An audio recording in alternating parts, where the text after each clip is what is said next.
ଆଜି ରାତିରେ ସେ ନାରୀ ତୁମକୁ ଫୋନ୍ କରିବ, ଘରକୁ ଡାକିବ, ଯାହା ଚାହିଁବେ ତାହା କରିବ। କେବଳ 7 ଥର ଏହି ଗୋଟିଏ ମନ୍ତ୍ର ପଢ଼ିଦିଅ, ତାପରେ ଦେଖିବେ ଚମତ୍କାର। ହଁ ଫ୍ରେଣ୍ଡସ୍, ଆଜି ରାତିରେ ଆପଣଙ୍କୁ ଏହି ଗୋଟିଏ ମନ୍ତ୍ର କେବଳ 7 ଥର ପଢ଼ିବାର ଅଛି। ଆପଣ ପସନ୍ଦ କରୁଥିବା ଝିଅ ବା ବିବାହିତା ନାରୀ ଆପଣଙ୍କ ପାଖକୁ ଆସିବା ପାଇଁ ବାଧ୍ୟ ହେବ। ଆପଣଙ୍କର ସବୁ ଇଚ୍ଛା ପୂରଣ କରିବ।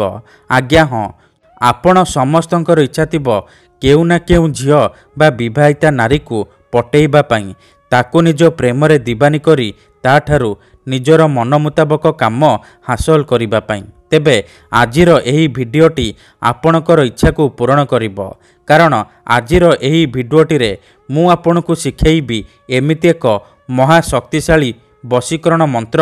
ଏହି ବଶୀକରଣ ମନ୍ତ୍ରକୁ ଆପଣ ରାତିରେ 7 ଥର ପଢ଼ିବା ମାତ୍ରେ ସେପଟେ ସେ ଝିଅ ହେଉ ବା ବିବାହିତା ନାରୀ ଟାଣି ହୋଇ ଆପଣଙ୍କ ପାଖକୁ ଆସିବ। ଆପଣଙ୍କର ସବୁ ଇଚ୍ଛା ପୂରଣ କରିବ, ଯାହା ଚାହିଁବେ ତାହା କରିବ, କୌଣସି ପ୍ରକାର ବାଧା ଦେବ ନାହିଁ। ନମସ୍କାର ଫ୍ରେଣ୍ଡସ୍, ଓଡ଼ିଆ ଫଣ୍ଡା ଚ୍ୟାନେଲକୁ ଆପଣମାନଙ୍କୁ ସ୍ୱାଗତ। ଯଦି ଆପଣ ଝିଅ ପଟେଇବାକୁ ଚାହୁଁଛନ୍ତି କିମ୍ବା ବିବାହିତା ନାରୀଠାରୁ ନିଜର ମନ ମୁତାବକ କାମ ହାସଲ କରିବାକୁ ଚାହୁଁଛନ୍ତି, ତେଣୁ ମୋର ଆପଣମାନଙ୍କୁ ଅନୁରୋଧ କି ଆପଣ ଭିଡ଼ିଓଟିକୁ ମୂଳରୁ ଶେଷ ପର୍ଯ୍ୟନ୍ତ ପୁରା ଧ୍ୟାନ ସହିତ ଦେଖନ୍ତୁ। କାହିଁକି ନା ଏହି ବଶୀକରଣ ଏତେ ଶକ୍ତିଶାଳୀ କି ଏହାର ପ୍ରୟୋଗ କେବେ ବି ଖାଲି ଯାଏନି।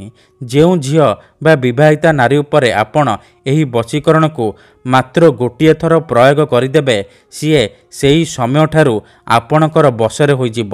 ପାଗଳି ପରି ଆପଣଙ୍କୁ ଭଲ ପାଇବ।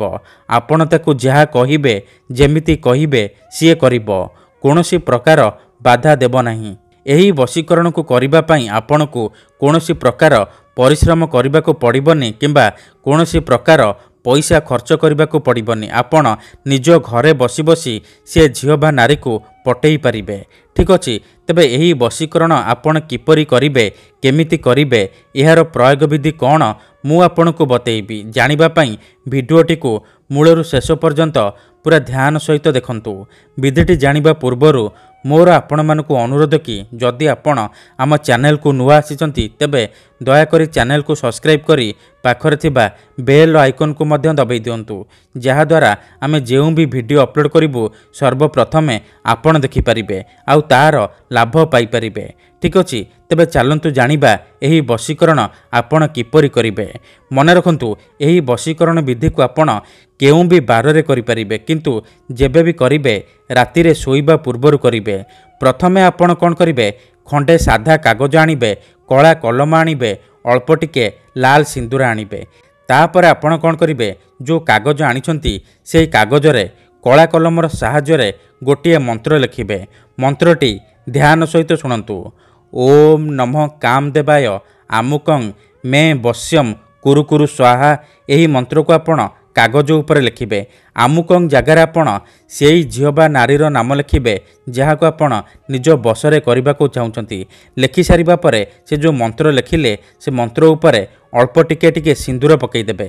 ଏତିକି କରିସାରିବା ପରେ ସେ କାଗଜକୁ 2 ହାତରେ ଧରିବେ ଆଉ ଆଖି ବନ୍ଦ କରି ସେଇ ଝିଅ ବା ନାରୀକୁ ମନେ ମନେ ଭାବିବେ। ତାହାର ମୁହଁକୁ ନିଜ ମନରେ ଭାବିବେ। ତାପରେ ମନ୍ତ୍ରକୁ ମାତ୍ର 7 ଥର ପଢ଼ିଦେବେ। ଓମ୍ ନମଃ କାମଦେବାୟ ଆମୁକଂ ମେ ବଶ୍ୟମ୍ କୁରୁ କୁରୁ ସ୍ୱାହା। ଆମୁକଂ ଜାଗାରେ ଆପଣ ସେଇ ଝିଅ ବା ନାରୀର ନାମ ପଢ଼ିବେ, ଯାହାକୁ ଆପଣ ନିଜ ବଶରେ କରିବାକୁ ଚାହୁଁଛନ୍ତି। ମନ୍ତ୍ରକୁ 7 ଥର ପଢ଼ି ସାରିବା ପରେ ସେ କାଗଜକୁ ଭଲ ଭାବରେ ମୋଡ଼ିକି ନିଜ ତକିଆ ତଳେ ରଖିକି ଶୋଇପଡ଼ିବେ। ଯେମିତି ସକାଳୁ ଉଠିବେ ସେ କାଗଜକୁ ନେଇକି ନିଜ ଅଗଣାରେ ହେଉ କିମ୍ବା କୌଣସି ଏକ ଜାଗାରେ ଅଳ୍ପ ଟିକେ ମାଟି ଖୋଳି ପୋତିଦେବେ। ଏତିକି କରିକି ଦେଖନ୍ତୁ, ଗ୍ୟାରେଣ୍ଟି ଦେଉଛି ଯେଉଁ ଝିଅ ପଟୁନଥିଲା ସିଏ ପଟିଯିବ, ପାଗଳି ପରି ଆପଣଙ୍କୁ ଭଲ ପାଇବ। ଧନ୍ୟବାଦ।